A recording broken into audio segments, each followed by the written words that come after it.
اسلام میں خوابوں کی اہمیت کیا ہے؟ وہی کا سلسلہ ختم ہو چکا، تو اب قیامت تک لوگوں کو خواب سے گائیڈ کیا جائے گا. خواب سے گائیڈ کیا جائے گا بشارت کے طور پر.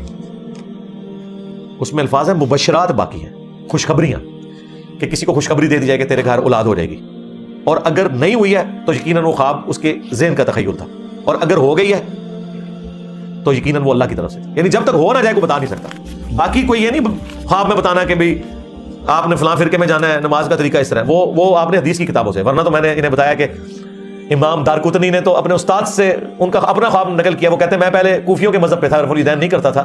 ایک رات خواب میں نبی اسلام کو دیکھا، اور یہ کوئی بزرگ بابوں کا خواب نہیں، حدیث کی کتاب میں ہے دارقطنی میں 1110 نمبر حدیث ہے جو بریلویوں نے چھاپی ہے. وہ کہتے ہیں میں نے نبی اسلام کو نماز پڑھتے ہوئے دیکھا، آپ رکوع میں جاتے وقت اور اٹھتے وقت رفع الیدین کر رہے ہیں، تو میں نے رفع الیدین شروع کیا. اور حدیث کی سند کی بھی ضرورت نہیں ہے، امام دارقطنی کا استاد ان سے بیان کر رہا ہے. تو یہ تو بابوں کے خواب بیان کرتے ہیں، میں تو محدث کے استاد کا خواب بیان کر رہا ہوں. تو کیا اس پرنٹنگ کے بعد بریلویوں نے رفع الیدین شروع کر دیا؟ کہانیاں بنائی ہوئی ہیں.